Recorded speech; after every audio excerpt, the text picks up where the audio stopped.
biggest pole battle of 2022. Semi-final before 2024 final. Modi-Yogi double-engine referendum. BJP's poll mantra, Hindutva plus Vikas. Yogi in do-or-die mission.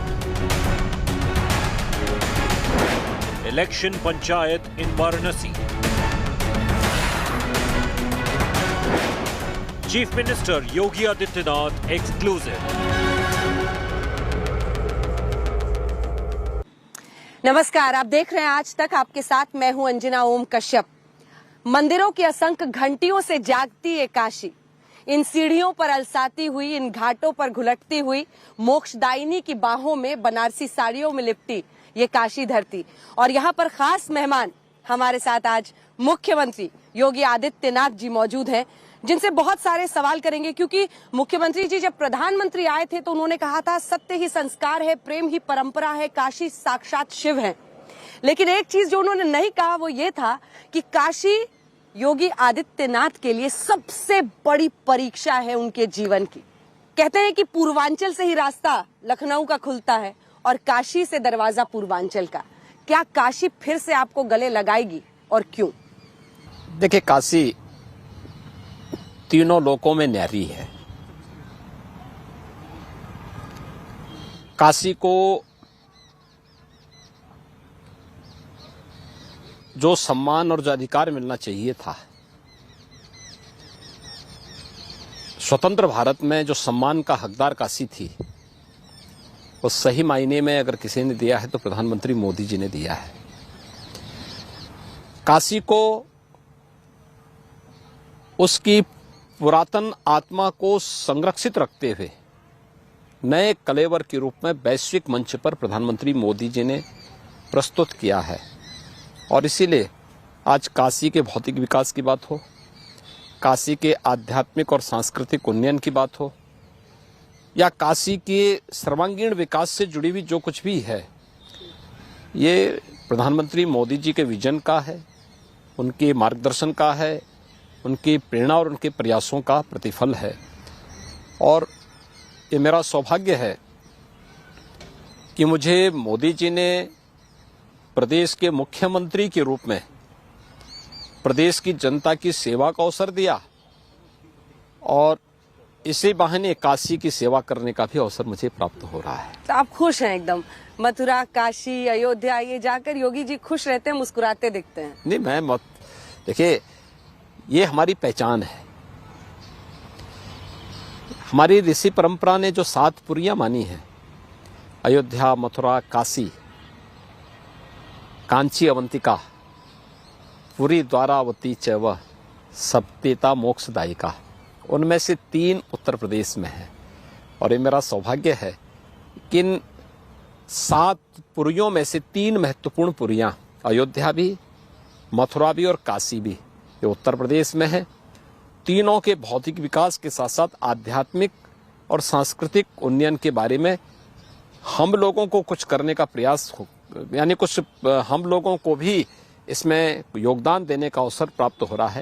ये हमारे लिए सौभाग्य का अवसर है। क्या मथुरा को लेकर आप बड़ा संकेत दे रहे हैं कुछ मुख्यमंत्री जी, जैसा आपके एक मंत्री ने पहले कहा था? देखिए, हम लोग जैसे अयोध्या के विकास के बारे में ध्यान दे रहे हैं, जैसे प्रधानमंत्री जी के नेतृत्व में अयोध्या के विकास के बारे में, काशी के विकास के बारे में कार्य हो रहा है, वैसे ही मथुरा के विकास के लिए भी हमने कार्य किया है। मथुरा का विकास सड़क, बिजली, पानी या कुछ और? हर प्रकार का विकास, समग्र विकास। हम केवल भौतिक विकास की बात नहीं करते हैं, हम समग्र विकास की बात करते हैं। सामाजिक आर्थिक विकास के साथ साथ सांस्कृतिक और आध्यात्मिक उन्नयन के लिए भी कार्य होना चाहिए। अच्छा, पीएम ने अब उपयोगी बोल दिया, मतलब यूपी से नाम ही जोड़ दिया अब आपका, उपयोगी, और विपक्ष कहता है अनुपयोगी। उपयोगी कैसे? देखिए, प्रधानमंत्री जी ने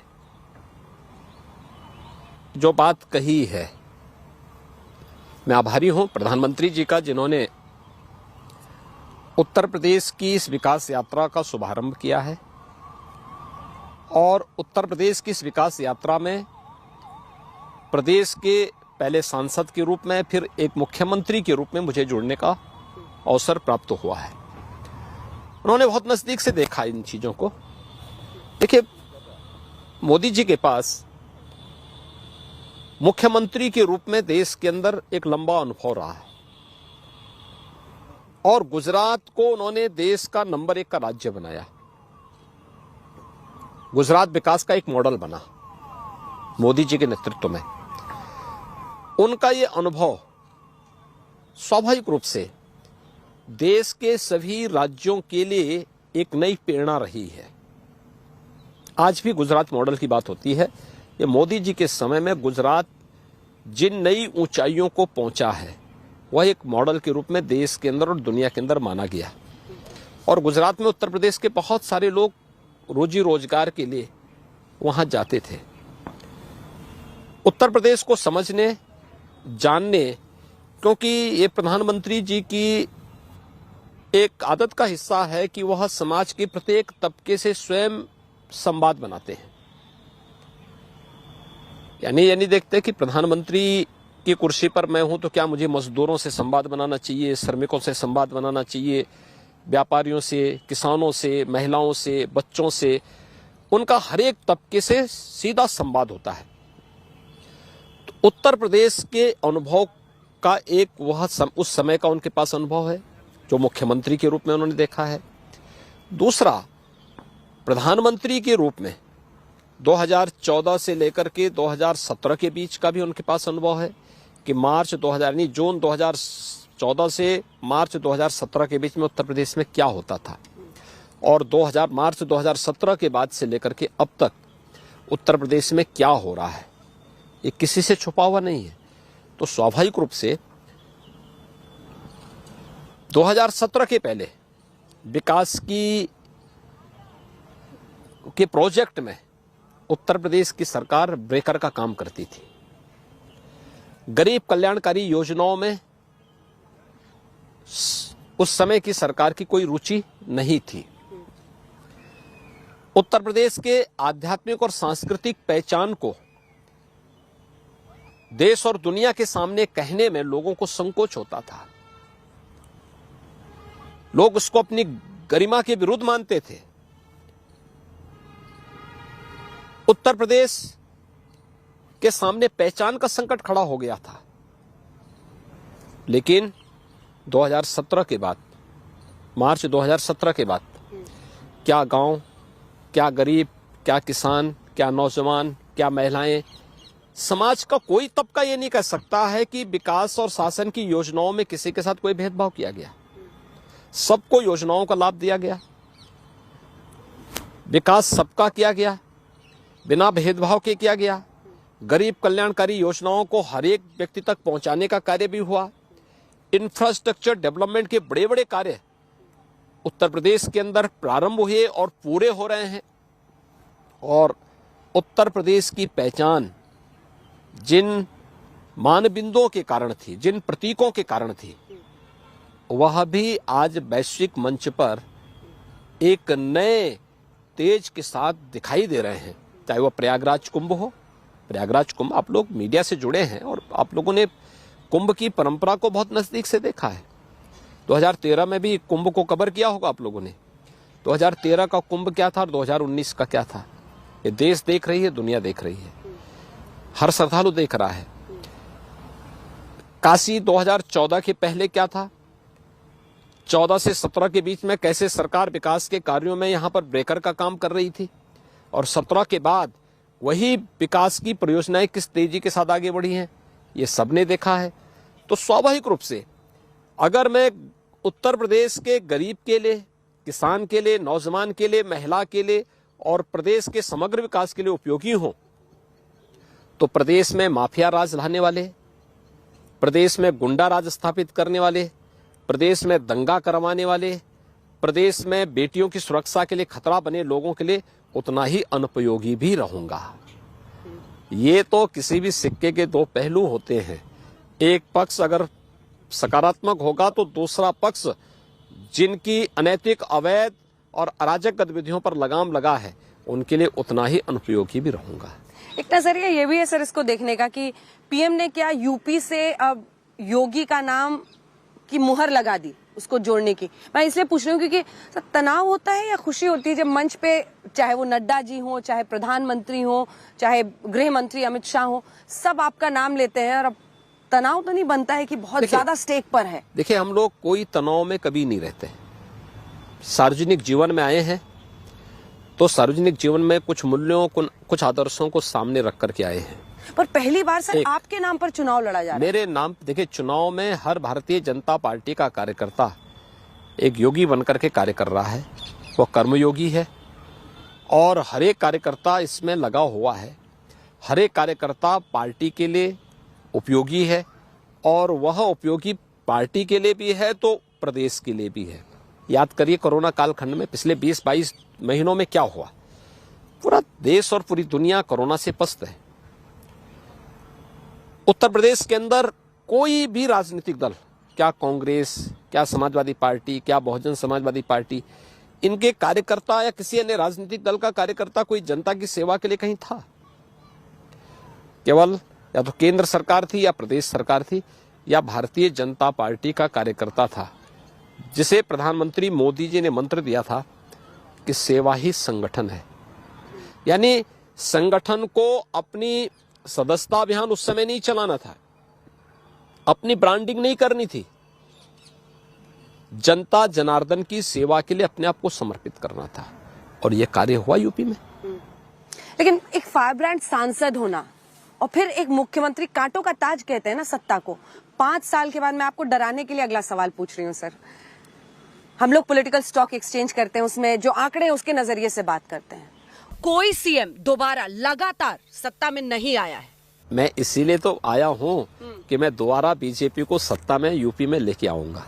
इतिहास रचेंगे। इतिहास रचने के लिए ही हम लोग बने हैं और प्रधानमंत्री मोदी जी के नेतृत्व में इसी इतिहास को रचने के लिए हम लोग चुनावी मैदान में आ रहे हैं। लेकिन अखिलेश यादव इस पर हुंकार भर रहे हैं। वो कह रहे हैं कि पूर्वांचल एक्सप्रेसवे का उद्घाटन आप करते हैं और वो कह रहे हैं कि हमारी रैलियों में इतनी भीड़ आ रही है, रात रात में जग के लोग उनको सुनने के लिए आ रहे हैं। ये तो अच्छी बात है कि विपक्ष कमजोर नहीं दिखना। मुझे तो इसी बात का भय है कि विपक्ष है भी कि नहीं है, क्योंकि जनता के संकट के समय विपक्ष ढूंढे नहीं मिल रहा था, सब होम क्वारंटीन में थे और मुझे यही भय है कि कहीं जनता इनको चुनाव के दौरान होम क्वारंटीन न कर ले। इसलिए मुझे तो यही भय है, क्योंकि एक स्वस्थ लोकतंत्र के लिए विपक्ष होना भी आवश्यक है। हमारे कार्यों का मूल्यांकन जब विरोधी हमारे बारे में बोलने लग जाए, हमारा खिलाफत करने लग जाए, तो मान के चलिए हम कुछ अच्छा कर रहे हैं। वो कहते हैं जाते हैं कहीं पर धरना करने, चाहे वो लखीमपुर खीरी हो, कहीं हो, फिर योगी जी अरेस्ट कर देते हैं। देखिए, सरकार अनावश्यक रूप से किसी को परेशान नहीं करती है, किसी को अरेस्ट नहीं करती है। हाँ, प्रदेश के अंदर कोई दंगा कराने का प्रयास करेगा, प्रदेश के अंदर कोई अव्यवस्था पैदा करने का प्रयास करेगा, किसी गरीब का, किसी व्यापारी का, किसी कमजोर की संपत्ति पे जबरन कब्जा करेगा, किसी बहन बेटी की सुरक्षा के साथ खिलवाड़ करेगा, तो स्वाभाविक रूप से सरकार और कानून को उस समय अपना कार्य करना ही है। लेकिन सामान्यतः लोग धरना प्रदर्शन करते हैं, ये लोकतंत्र की शान है। लोकतंत्र की, उस पर लोकतांत्रिक मूल्यों की रक्षा करते हुए कोई व्यक्ति कर रहा है तो कौन कर रहा है? आप कह रहे थे कि पता नहीं विपक्ष है या नहीं है, ये आपको चिंता सता रही थी। कौन है मुकाबले में? आपको मुख्य मुकाबला किससे दिखता है सर? देखिए, अगर आप जो तीनों प्रतिद्वंदी आपके हैं उन पर एक एक टिप्पणी हो जाए। देखिए, मैं टिप्पणी किसी पे नहीं मुख्य मुकाबला, मैं किसी पे टिप्पणी इसलिए नहीं करूंगा। हर राजनीतिक दल को अपने एजेंडे के तहत चुनाव लड़ने का पूरा अधिकार है, एक। दूसरा, 2014, 2017, 2019 के चुनाव आप सबके सामने हैं। 2014 में समाजवादी पार्टी सत्ताधारी दल था, बड़े दमखम के साथ चुनावी मैदान में आए थे, बुरी तरह हारे थे। 2017 में 2 लड़कों की जोड़ी चुनाव मैदान में आई थी बीजेपी के खिलाफ, जनता ने बुरी तरह उनको यहां से ठुकराया था। 2019 में बुआ और बबुआ की जोड़ी बनी थी, जनता ने उनको भी पूरी तरह ठुकराया था। सबसे बड़ी बात यह है कि 19 का चुनाव जो सबसे बड़ा गठबंधन राजनीतिक विश्लेषक मानते थे, उस चुनाव में जो चीज देखने को मिली थी, जो लोग कहते थे कि बीजेपी नंबर 2 की लड़ाई लड़ पाएगी और बीजेपी की सीटें 15 से 20 तक रहेंगी, वही बीजेपी 64 सीट पर चुनाव जीती 80 में से 64 सीट बीजेपी जीती। सेकंड पर कोई नहीं था, एक यानी आधी से भी कम सीटें, यानी हम 64 सीट जीत रहे हैं। नंबर 2 पर जो पार्टी आई वो बहुजन समाजवादी पार्टी, वो 10 सीट जीती। और नंबर 3 पर पोल किया था समाजवादी पार्टी ने, जिसको लोग ये मानते थे कि ये नंबर 1 की लड़ाई लड़ेगी, वो नंबर 3 पर पहुंच गई थी। और मुझे भय है कि कहीं समाजवादी पार्टी अपने कृत्यों से नंबर 4 पर न चली जाए। नंबर 4 पर पहुंच जाएंगे अखिलेश। मैं क्या कह रहा हूं ना, जो जिस प्रकार की बोली भाषा है, जिस प्रकार के उनके कारनामे हैं, ये कहीं उसको नंबर 4 पर न पहुंचा दे। मुझे इस चीज का एक भय सता। काशी वाले कमेंट पर बोल रहे हैं क्या आप? क्योंकि काशी में हम लोग ये शो कर रहे हैं, उन्होंने कहा था अंतिम समय में लोग काशी किसी भी बात को लेकर के संतों के प्रति, काशी के प्रति, प्रदेश के विकास के प्रति, गरीबों के प्रति, सफाई कर्मियों के प्रति या समाज के प्रत्येक तबके के प्रति जो सोच समाजवादी पार्टी की है, मुझे लगता है इस नकारात्मक सोच का जवाब प्रदेश की जनता देगी। सर, एक पर्सनल कमेंट उन्होंने आप पर कर दिया। हम लोग गंगा जी पर सवार होकर ये इंटरव्यू कर रहे हैं। उन्होंने कहा कि प्रधानमंत्री नरेंद्र मोदी ने तो डुबकी लगा ली काशी विश्वनाथ की पूजा के पहले, लेकिन मुख्यमंत्री योगी आदित्यनाथ जी को गंगा अब भी मैली लग रही है, इसलिए वो स्नान नहीं कर रहे। देखिए, मैं गंगा जल का रोज आचमन करता हूँ, स्नान के बाद आचमन, और मैं रोज आचमन करता हूँ गंगा जल का। अखिलेश जी जब दोपहर 12 बजे सो करके उठते होंगे, तब तक मैं कई जनपदों का दौरा करके और कई शासकीय बैठकें संपन्न करके अपने आगे की तैयारी कर रहा होता हूँ। इसलिए जब मेरा पूजा का काम चलता है ब्रह्म मुहूर्त में, उस समय अखिलेश जी अपने आराम से सो रहे होते हैं। उनको पूजा पाठ इन सब चीजों से कौन मतलब है? तो इसी वजह से वो नहीं कह रहे कि आप उनकी फोन टैपिंग करते हैं, आपको उनका रूटीन भी पता चल गया है। मैंने कहा ना, कह रहे फोन टैपिंग कर रहे हैं आप उनकी सारी बातें शाम में सुन रहे हैं, ऐसा बोल रहे हैं। अब इतनी फुर्सत मेरे पास होती कि मैं फोन टेप करता, फोन टेप किसी का फोन सुनूं। मेरे पास तो 19 मार्च 2017 से, जब से उत्तर प्रदेश का दायित्व मुझे सौंपा गया, 16 से 20 घंटे कार्य करते करते व्यक्ति सुबह से लेकर शाम तक एक एक मिनट की कार्य, उसके समय को पहले से ही तय हो जाता है, कब मुझे किस मीटिंग में रहना, कब किस मीटिंग में रहना, कब किस कार्यक्रम में रहना है। देखिए, अखिलेश जी के पास पर्याप्त समय है। 12 बजे सो के उठना, 2 बजे तक तैयार होना, फिर अपने मित्रों मंडली के साथ बैठ जाना, फिर साइकिलिंग के लिए निकल जाना, तो स्वाभाविक रूप से उनके पास पहले भी यही था। बड़े बाप के पुत्र हैं तो बड़ा काम इसी पर, यही उनका बड़ा काम है, इसलिए उन पे बहुत ज्यादा टिप्पणी करने की आवश्यकता नहीं है। पर ये एक आरोप जो विपक्ष लगा रहा है सर, वो गंभीर लगा रहा है कि प्रियंका वाड्रा गांधी कह रहे हैं कि आपने उनके बच्चों का इंस्टाग्राम अकाउंट हैक कर लिया है। अखिलेश यादव कह रहे हैं आप फोन टैपिंग करा रहे हैं। समाजवादी पार्टी के जितने नेता हैं उनकी आप इनकम टैक्स रेड करा रहे हैं। मुझे इनकी बुद्धि पर तरस आती है। अब बुद्धि पर इसलिए तरस आती है कि इनकम टैक्स स्टेट की एजेंसी नहीं होती है, एक तो मोदी जी के सर एक तो सब स्वतंत्र एजेंसी है। तीसरा, समाजवादी पार्टी के सभी नेताओं की आय से अधिक संपत्ति का मामला है, ये बीजेपी के समय में नहीं खुला था, ये तो कांग्रेस की सरकार के समय में खोला गया था।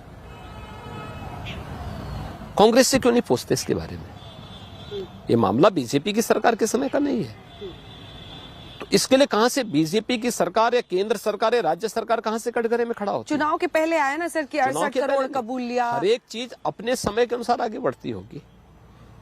सवाल ये है, दूसरा जो तथ्य सामने आ रहे हैं, अब पाक साहब कहते थे ये जो सैकड़ों करोड़ रुपए का अवैध ट्रांजैक्शन आ रहा है, कहां से आया है, कहां जा रहा है? आखिर इसके बारे में भी तो सफाई दे दीजिए।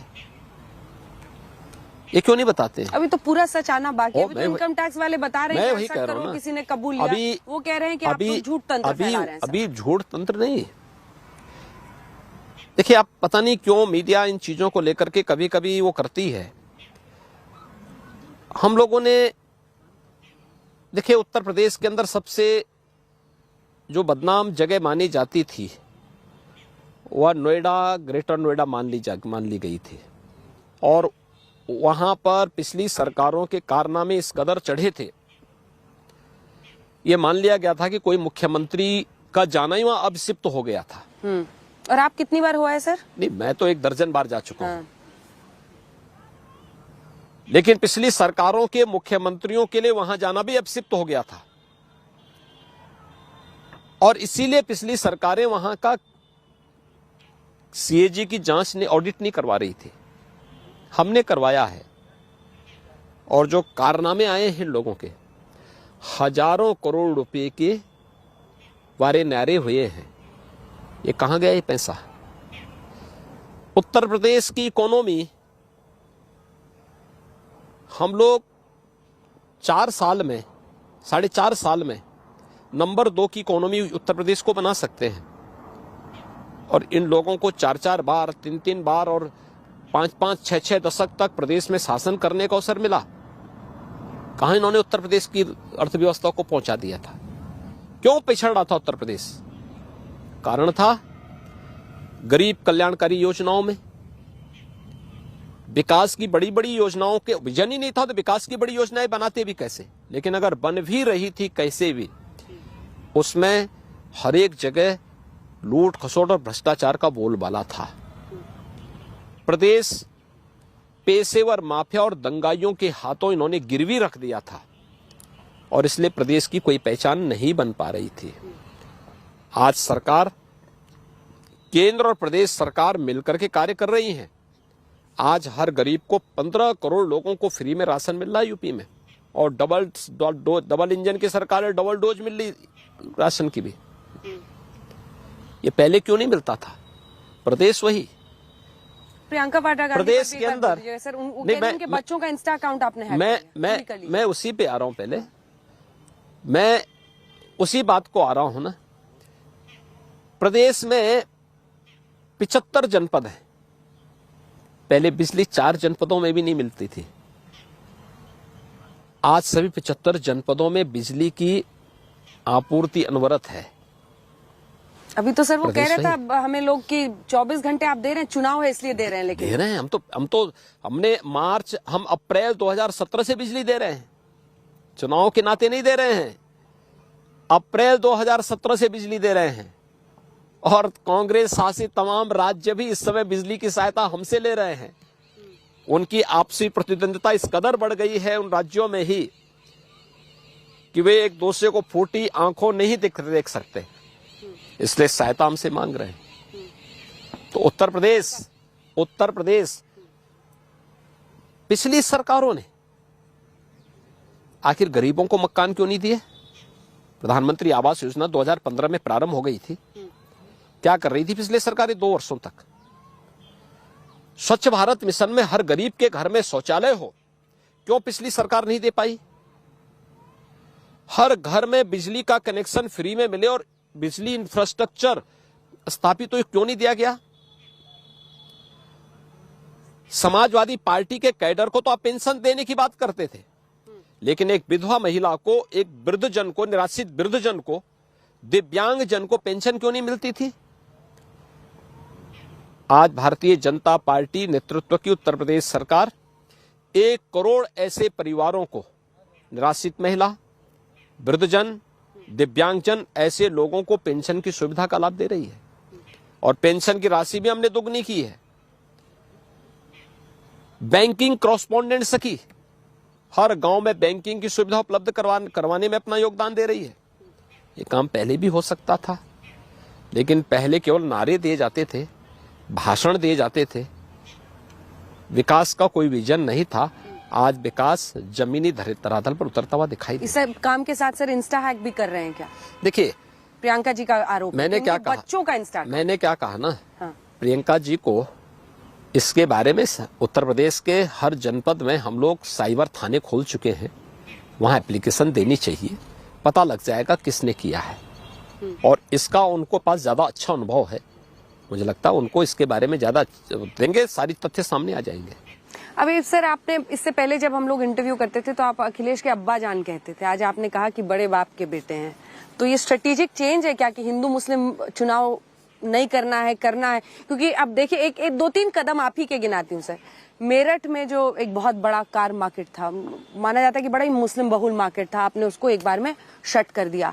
देवबंद में आप एंटी टेरर स्क्वाड का ट्रेनिंग इंस्टीट्यूट खोल रहे हैं। तो क्या एक सोची समझी रणनीति के तहत ये सब कदम योगी जी उठा? सोची समझी रणनीति नहीं है। देखिए, जो सुरक्षा के लिए खतरा है, देखिए मेरी जिम्मेदारी क्या है? 25 करोड़ जनता को सुरक्षा देना, बेहतर माहौल देना, 25 करोड़ जनता के समृद्धि के लिए, उनके सुख के लिए और उनकी खुशहाली के लिए कार्य करना, ये मेरी नैतिक जिम्मेदारी बनती है। अगर मुझे लगता है कि किसी मार्केट में अवैध कार्य होता है और देश से गाड़ियां चोरी करके ला करके काटने का काम होता है, तो वहां पे प्रभावी कार्रवाई करना मेरा दायित्व बनता है। मैं उत्तर प्रदेश को कार चोरी का मार्केट नहीं बनने दूंगा। इसका धर्म विशेष से कोई लेना देना नहीं है? कतई नहीं। ये कोई भी होगा, अपराधी और माफिया कोई भी होगा, हम कार्रवाई करेंगे। एटीएस एंटी टेररिस्ट स्क्वाड है। जहां जहां भी हमें लगेगा कि राष्ट्रीय सुरक्षा और प्रदेश की सुरक्षा की दृष्टि से यहां पर उसके सेंटर होने आवश्यक हैं, हम वहां पे उस प्रकार के ट्रेनिंग सेंटर उनके उपलब्ध करवाएंगे और हम लोग दे रहे हैं। उत्तर प्रदेश 25 करोड़ की आबादी का राज्य है। आपने देखा होगा ना, पिछले 4.5 पौने 5 वर्ष के अंदर प्रदेश में तो पलायन नहीं हो रहा है ना। जो पलायन कर गए थे व्यापारी या हिंदू, वापस अपने घरों को आ रहे हैं। प्रदेश में कोई दंगा नहीं हुआ, पर्व और त्योहार शांतिपूर्ण तरीके से मनाए जा रहे हैं। ये सभी प्रदेश सरकार की उपलब्धियां हैं और प्रदेश के आम जनमानस के विश्वास पर खरा उतरने का जो कार्य भारतीय जनता पार्टी नेतृत्व की सरकार ने किया है, यह हमारा एक आम जनता के प्रति जो जवाबदेही थी, हमने अपनी उस जवाबदेही को निभाया है और इसीलिए हम जनता के पास जाने, आप हमने जो कहा सो करके दिखाया है।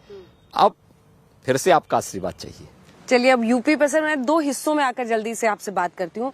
एक पश्चिमी उत्तर प्रदेश, जहां पर आरएलडी के साथ अखिलेश का गठबंधन हो गया है, और यहाँ पर ओपी राजभर जिसके साथ पूर्वांचल में। क्या ये दोनों जगह, क्या छोटे दलों के साथ गठबंधन में पीछे रह गई बीजेपी? 2017 में भी हमारे पास 2 सहयोगी दल थे, अपना दल और एक अन्य सहयोगी थे। आज हमारे पास 2 सहयोगी दल फिर हैं, अपना दल भी है और निषाद पार्टी भी है। उनका एक विधायक सर, एक एमपी, वो कहते हैं दावा कि 18% वोट मेरे पास है, वो कहते हैं कि 160 सीटों पर असर है, पर आपको भरोसा होता है कि इतने निर्णायक वो होंगे? मैं क्या कह रहा हूं ना, हमारे लिए जो निर्णायक होगा, प्रदेश के लिए जो निर्णायक होगा, वही हमारे साथ आएगा। ये जो गठबंधन है ना, इससे बड़ा गठबंधन 19 में बना चुके हैं, जनता उनको जवाब दे चुकी है। हताशा निराशा में ये लोग कदम उठा रहे हैं और इसके सिवाय कुछ भी नहीं है। सपा लोकदल, राष्ट्रीय लोकदल का, बसपा और कांग्रेस एक साथ मिलकर के पश्चिम में 2019 में चुनाव लड़ी थी, 2017 में भी चुनाव लड़ी थी। परिणाम क्या रहा? 0 + 0 0 रहा है। एक दूसरा, इस बात को देखना होगा।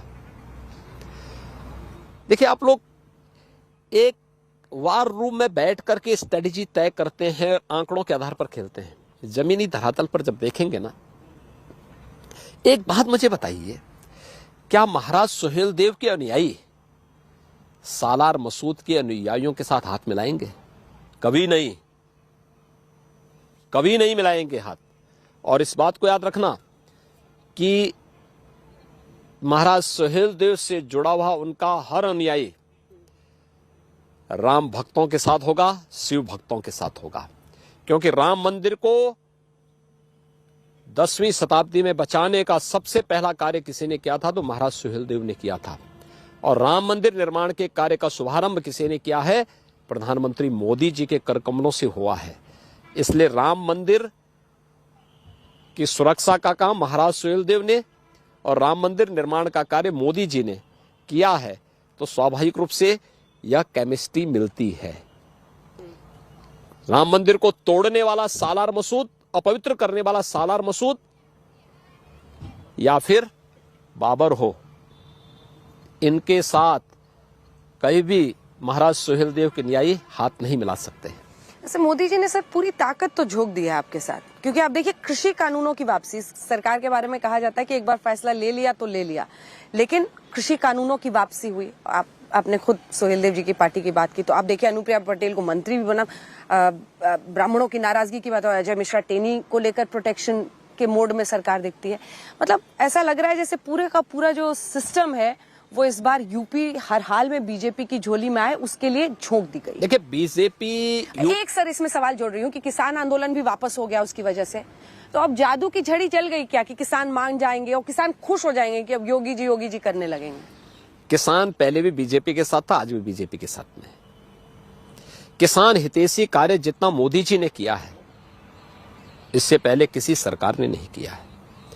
प्रधानमंत्री फसल बीमा योजना हो, सॉयल हेल्थ कार्ड की व्यवस्था हो, प्रधानमंत्री कृषि सिंचाई की योजना हो, एमएसपी का सही मायने में लागत का 1.5 गुना दाम देने का कार्य हो, या फिर प्रधानमंत्री किसान सम्मान निधि का लाभ, यह अगर किसी ने दिया है तो मोदी जी ने दिया है। प्रदेश में प्रोक्यूरमेंट किसी ने किया है तो बीजेपी की सरकार ने किया है। जब हम 17 में आए थे, 2010 से 2017 के बीच का गन्ना मूल्य का बकाया किसानों का था। हमने 1.5 लाख करोड़ रुपए का गन्ना मूल्य का भुगतान किसानों के खाते में करवाया। कोरोना कालखंड में सभी चीनी मिलें चलाई। पहले किसानों से उनकी उपज का दाम जो किया जाता था, ये उपज उनसे आड़तियों के माध्यम से खरीदा, यानी मुनाफा आड़ती कमाते थे, किसान नहीं कमाता था। आज किसान से सीधे क्रय किया जा रहा है, और सीधे क्रय का मतलब क्या कि इसका लाभ सीधे किसान को मिल रहा है। यानी भारी अंतर है। प्रदेश के अंदर, पश्चिम के अंदर आप जाइए, पूरब में आप आइए, हर एक जगह किसान के मन में एक विश्वास है, और विश्वास इस बात का कि शासन ने उसको बिजली दी। 22 लाख हेक्टेयर लैंड को अतिरिक्त सिंचाई की सुविधा प्रधानमंत्री कृषि सिंचाई के माध्यम से उत्तर प्रदेश के अंदर हमारी सरकार ने उपलब्ध करवाया है। प्रधानमंत्री जी ने अभी सरयू नहर परियोजना का उद्घाटन किया है। सरयू नहर परियोजना 1972 में परियोजना बनी थी और 49 साल लगे इसको बनाने में। पिछली सरकारें इस परियोजना को रोकती थी।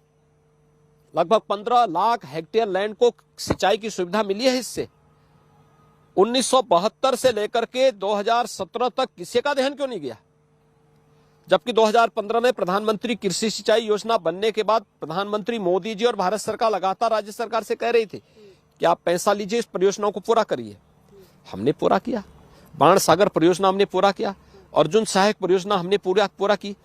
और भी दूसरा, बुंदेलखंड और बिंदु क्षेत्र पेयजल के लिए हमेशा तरसता था। प्रदेश में 4-5 ऐसे महत्वपूर्ण क्षेत्र थे जो सूखे की चपेट के कारण, आर्सेनिक फ्लोराइड के कारण हमेशा पेयजल के संकट से त्रस्त रहते थे।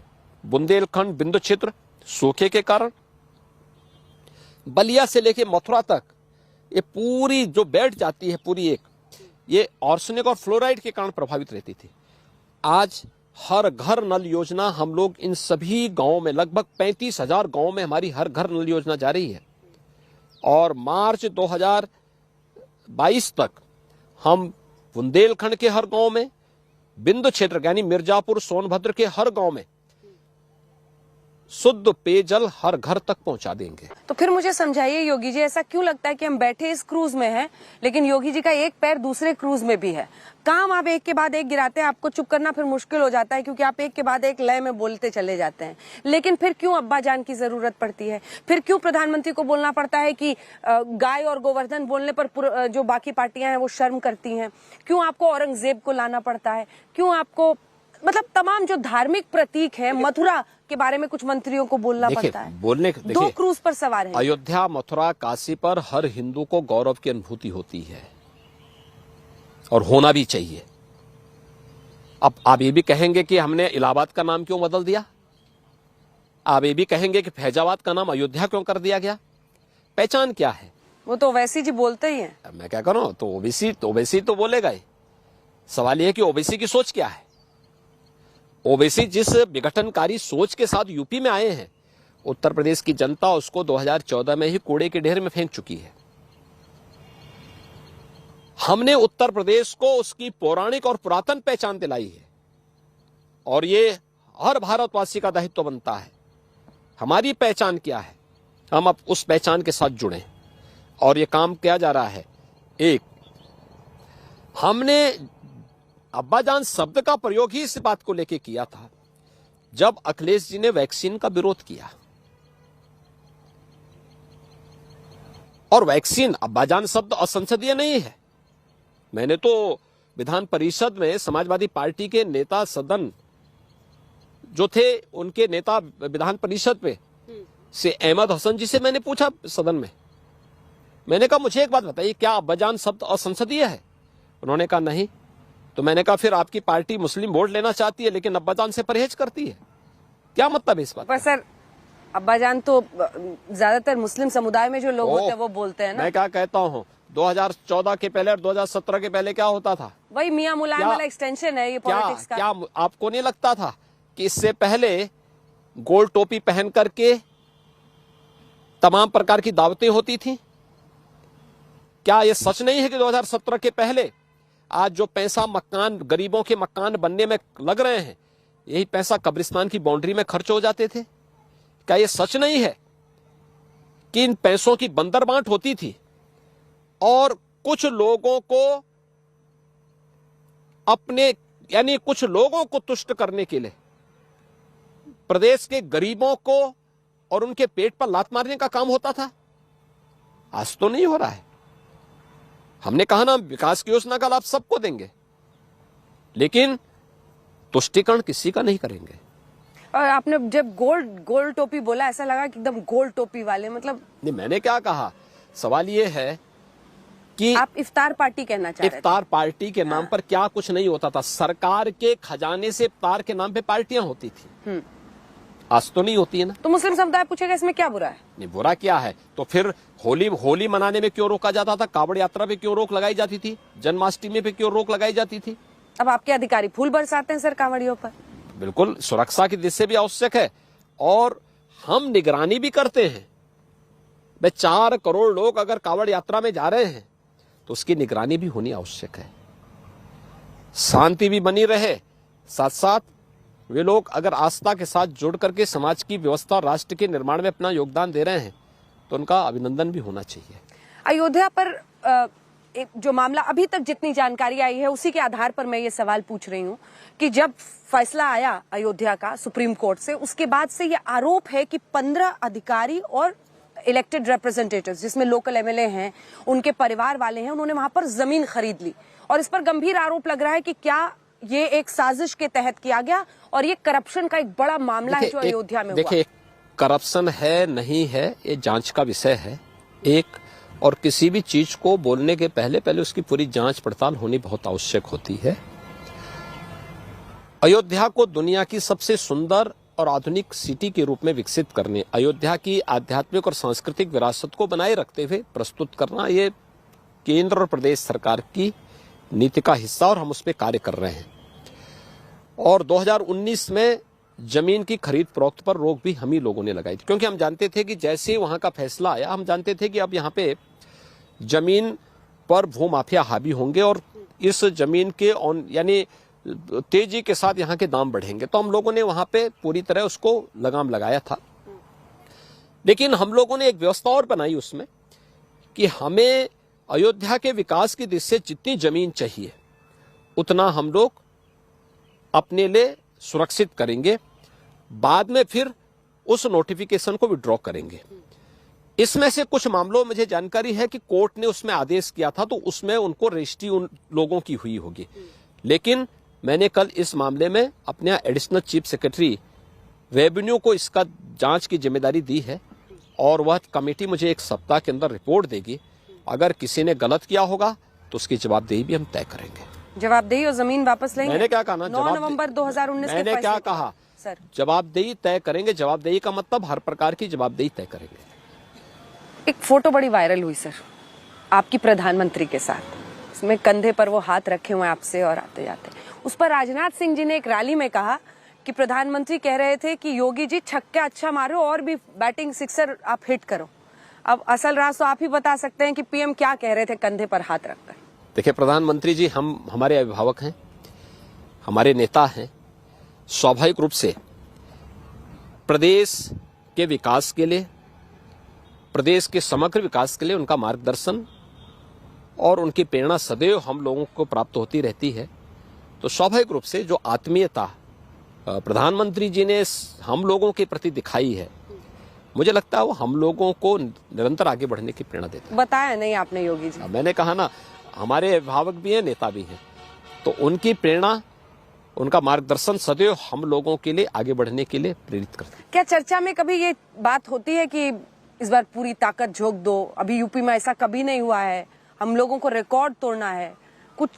हम हर दिन, केंद्र और प्रदेश सरकार डबल इंजन की सरकार है, तो लोक कल्याण के लिए, जन कल्याण के लिए, विकास के लिए रिकॉर्ड ही तोड़ती है और रिकॉर्ड तोड़ने का ही कार्य कर रही है। प्रधानमंत्री आपसे क्या शेयर करते हैं ये आप नहीं बताएंगे? मैंने कहा ना, और चुनाव में भी बीजेपी रिकॉर्ड मात्रा में सीट जीत करके एक नया रिकॉर्ड फिर से स्थापित करेगी। अच्छा, वो 400 सीटों का दावा कर रहे हैं, आप 300 सीटों का दावा कर रहे हैं। 300 ने 325 प्लस मैंने कहा। 325 प्लस 350 गृह मंत्री जी कह रहे हैं। तो देखिए, मैंने कहा ना कि हम लोगों ने 325 प्लस की बात जब की तो उसमें सभी आ जाते हैं और ये सीट बीजेपी जीतेगी। क्या ये सच है कि जो गृह मंत्री अमित शाह जी की स्ट्रैटेजी है उसमें वो कहते हैं कि 51% पर तुम फोकस करो? देखिए, स्ट्रैटेजी मार्गदर्शन प्रधानमंत्री जी का, 49 में कौन है? नहीं, मैंने क्या कहा, प्रधानमंत्री जी का मार्गदर्शन है और माननीय गृह मंत्री जी निरंतर इन सब कार्यक्रमों को इम्प्लीमेंट करने का कार्य पहले भी यहाँ पे किए। 2014 में प्रदेश के प्रभारी के रूप में, 2017 में राष्ट्रीय अध्यक्ष के रूप में, 2019 में भी राष्ट्रीय अध्यक्ष के रूप में उनका मार्गदर्शन प्राप्त हुआ है और प्रदेश के कार्यकर्ताओं के साथ उनका बहुत आत्मीय संबंध है और बराबर उनका मार्गदर्शन प्राप्त होता है। योगी जी 51 और 49 पर थोड़ा सा बताएंगे? हमारा 51-59, हम 100% की लड़ाई लड़ रहे हैं। 100% की लड़ाई लड़ रहे हैं। ये डिप्लोमेटिक आंसर आपने मुस्कुराते हुए योगी जी ने दे दिया है। हम दे रहे हैं। 325 प्लस का आपका दावा? 325 प्लस। और आपको लग रहा है कि इस बार पूरे प्रदेश की जनता होगी या फिर एमवाई को आपने निकाल दिया है? देखिए, हमने अपने कार्य और अपनी उपलब्धियों के आधार पर जनता के बीच जा रहे हैं और जनता का आशीर्वाद हमें भरपूर मिलेगा। और ये मान के चलना कि बिना किसी उसके हर एक तबके का पूरा समर्थन भारतीय जनता पार्टी को प्राप्त होगा। अच्छा सर, एक चलते चलते अब 2-4 सवाल ओमिक्रॉन को लेकर थोड़ी तैयारी पर देश भर में कई लोग चिंता जाहिर कर रहे हैं। कई राज्य ऐसे हैं जैसे अरविंद केजरीवाल हैं और भी लोगों ने कहा है कि सरकार बूस्टर डोज पर काम करे। ओमिक्रॉन को लेकर क्या तैयारी है? क्योंकि दूसरी लहर में हमने देखा देश में किस तरह की तबाही मची थी। ओमिक्रॉन को लेकर क्या तैयारी है? बूस्टर डोज पर आपकी क्या राय है? देखिए, हम लोग अनुरोध करना चाहेंगे मीडिया से कि एक तो जब कोई आपदा आती है तो आम जनमानस के मनोबल को बनाए रखने की आवश्यकता है। नेगेटिविटी पैदा करने की आवश्यकता उस समय नहीं होती है। जनता के संबल के लिए हमें पॉजिटिव कैंपेन चलाना चाहिए, नेगेटिव नहीं। नकारात्मक पक्ष को लेकर जब हम जाते हैं तो हम एक प्रकार से आपदा को और विभत्स रूप प्रदान कर रहे हैं। उत्तर प्रदेश ने भी और देश ने भी कोरोना का अब तक पूरा मुकाबला किया है। प्रधानमंत्री मोदी जी का मार्गदर्शन और उनकी प्रेरणा सदैव इसके साथ में रही है। उत्तर प्रदेश का प्रबंधन देश के अंदर बेहतरीन माना गया है। ओमिक्रॉन को लेकर के भी उत्तर प्रदेश पूरी तरह सजग है। देखिए, आज के दिन पर उत्तर प्रदेश 19 करोड़ लोगों को वैक्सीन की डोज दे चुका है। सर, सिंगल डोज और हमने यहाँ पे हमने 25 करोड़ प्रदेश के अंदर लगभग 13 करोड़ लोगों को हम लोगों ने फर्स्ट डोज दे दिया है और डबल डोज जो है हमारे 6 करोड़ से ज्यादा लोगों को उपलब्ध हो गया है। ये चीज देखने को मिला है कि जिन्होंने वैक्सीन की दोनों डोज ली है, ओमिक्रॉन उन पर बहुत प्रभावी नहीं हो सकता है और माइल्ड रूप में आ रहा है, क्योंकि ये 2 दिसंबर को 2 मामले उत्तर प्रदेश में आए थे जो मुंबई से आए थे और दोनों स्वस्थ होकर के वापस जा चुके हैं। हम लोगों ने पूरे लक्षण उनकी जानकारी में ली तो माइल्ड था, इसलिए ओमिक्रॉन से इतना भयभीत होने की आवश्यकता नहीं। हाँ, टेस्ट और ट्रीट के बारे में जो प्रधानमंत्री जी का फॉर्मूला है उसको हमें अपनाना पड़ेगा। एक सावधानी बरतना पड़ेगा, 2 गज की दूरी और मास्क है जरूरी का पालन भी करना सर, पड़ेगा। रैली में कहाँ 2 गज की दूरी? मैं क्या कर रहा हूँ ना, अभी तैयारी हो रही है। सर, फरवरी में अगर पीक की आशंका है जैसा एक्सपर्ट्स कह रहे हैं, चुनाव पर भी असर हो सकता है। देखिए, हमने क्या कहा, हम रोकने का पूरा प्रयास कर रहे हैं, पूरा प्रयास करेंगे, लेकिन ये सामूहिक प्रयास का प्रतिफल ही होगा। अगर सभी लोग मिलकर के सामूहिक प्रयास करेंगे तो ओमिक्रॉन एक सिंपल वायरल फीवर बनकर के रह जाएगा। थर्ड वेव की तैयारी पूरी है, आप ये कह रहे हैं? थर्ड वेव उत्तर प्रदेश के अंदर आशंका व्यक्त की जा रही थी अगस्त सितंबर में आने की, 2021 में ही वो बीत चुका है। फिर आशंका व्यक्त की जा रही है, हमारी पूरी तैयारी है, हम थर्ड वेव को आने के पहले ही रोक देंगे। और आप ये भी दावा कर रहे हैं कि थर्ड वेव को आने से पहले रोक देंगे और अपनी दूसरी पारी आप कह रहे हैं सुनिश्चित कर रहे हैं? सुनिश्चित है, जनता जनार्दन का आशीर्वाद लेने के लिए हम फील्ड में जा रहे हैं। चलिए, जब नतीजे आएंगे तब भी आपसे जरूर आज तक पर बातचीत होगी। बहुत बहुत धन्यवाद आपका। काशी में गंगा की ये लहरें और इसी के साथ समापन इस कार्यक्रम का, लेकिन ये लहरें किसको कहां पहुंचाती हैं ये देखने का इंतजार सभी को रहेगा। बहुत बहुत धन्यवाद आपका योगी जी।